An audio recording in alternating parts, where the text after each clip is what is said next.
Truly, we live in evil times. One could almost think it unprecedented, but one would be wrong. Coming up, a woman so horrifying that her legend has endured for over 6 centuries.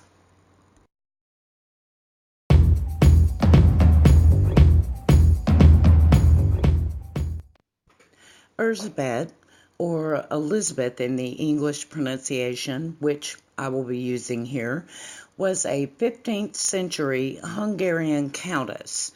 Her uncle was the King of Poland.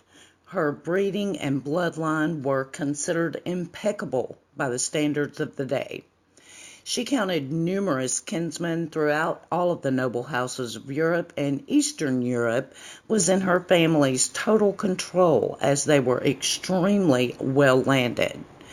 The Bathories were well known to be an incestuous family, as many nobles of the day were, yet they also boasted among their ranks cardinals and bishops in the church, as well as perverts, murderers, and avowed Satanists.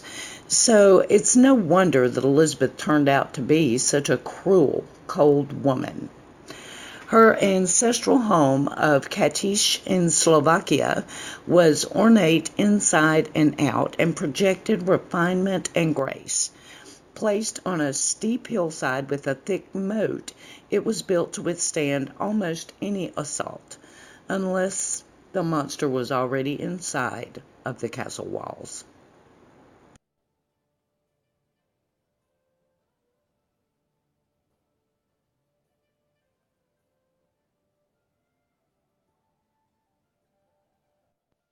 At the age of 5, she was caught burying kittens to see if they would grow.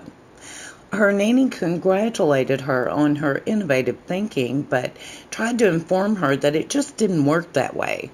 Elizabeth didn't care, and when nothing sprouted 6 weeks later, she dug the corpse up and kept it in her room. At the age of 11, she was betrothed to a nobleman who was known to be a brave soldier and warmonger. Rumored to be a mercenary, he was still a count and as such was seen as a suitable match for Elizabeth. At the tender age of 12, young Elizabeth gave birth to a child fathered by a servant. Her betrothed, the count, was having none of it and castrated the young man, tore him limb from limb, and fed him to his dogs.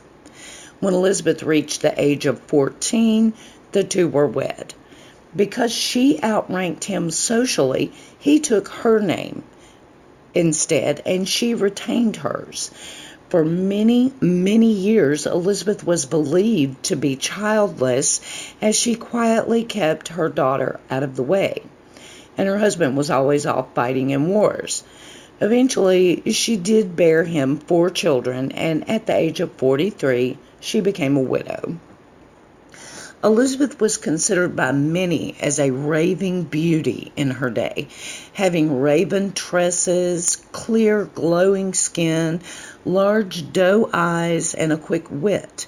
She was a delight at parties, knowing all of the current fashions and dances. Alas, while her husband busied himself elsewhere, she did manage to keep herself occupied by having affairs with men, women, slaves, commoners, and nobles alike. She wasn't known to be picky in the slightest.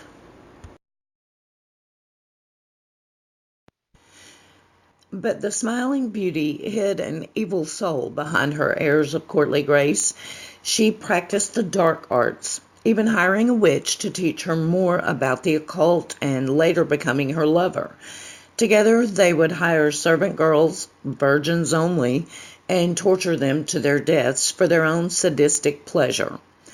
Elizabeth would insert needles deep into the fingertips of her victims and force them to manage to extract them on their own. She would punish them by taking them outside in extremely cold weather and pour water on them until they froze to death and actually turned to ice. This was all just fun and games to Elizabeth. After many years of this type of behavior, Elizabeth began to worry as she felt that her legendary beauty was fading. Out of irritation one day, she slapped a serving girl so hard that the girl's blood got on her hand. Elizabeth wiped it off and noticed the skin beneath had a more youthful appearance and even a glow to it. Her sick mind equated it with virgin blood, and the true horror began. She began bringing in servant girls by the dozens. Her manservant and assistant or lover would slowly drain the girls of their blood and fill a vessel for Elizabeth to bathe in it. Torture was an everyday occurrence and indeed her playtime. She commissioned iron maidens, cages, and many other contraptions and devices of torture. During this brutal time in history, such torture devices as the Pear of Anguish, the Judas Cradle, and the Heretic's Fork were in everyday use within every country, castle, and even the Catholic Church, so were not hard to get a hold of, especially for one as rich as Elizabeth. In order to be thorough and concise, allow me a moment to describe these horrific items and what purpose they played in the suffering of her victims. The Heretic's Fork was sharply pronged on both ends and lodged into the victim's neck. It was only removed after death or if the victim renounced Jewish faith when it was being used by the church, and it was commissioned especially for the church. The Judas Cradle would slowly lower one onto the tip of a pyramid, anus first, until the victim was so torn apart inside that they died. The Pear of Anguish was placed into the vagina of a woman or anal cavity and slowly cranked open as if it were a flower. It was a bloody and horrible death, and indeed, these were all of Elizabeth's favorite forms. She went from village to village hiring girls after having exhausted her local supply. In total, over 600 young girls were slaughtered for the vanity of this one woman. After accidentally killing a young girl with nobility in her background, the royal court could tolerate no more. Witnesses came forward at an alarming rate with tales of Elizabeth drinking blood, bathing in it, stabbing and biting the girls, cutting them with scissors, branding them with hot irons, starving and beating them to their deaths. However, Elizabeth herself was never brought to trial. Her position in society was considered above such trivial things. Nonetheless, she was walled up in a room in her castle, never to emerge again alive. Her manservant and witch lover were strangled to death. For years, Elizabeth remained in her room, only receiving meals through a small slot in the doorway, virtually devoid of all human contact, and she fully succumbed to her madness until finally she passed from this world at the age of 54. Oddly, when her body was recovered, it was said that she still looked like a young and beautiful woman.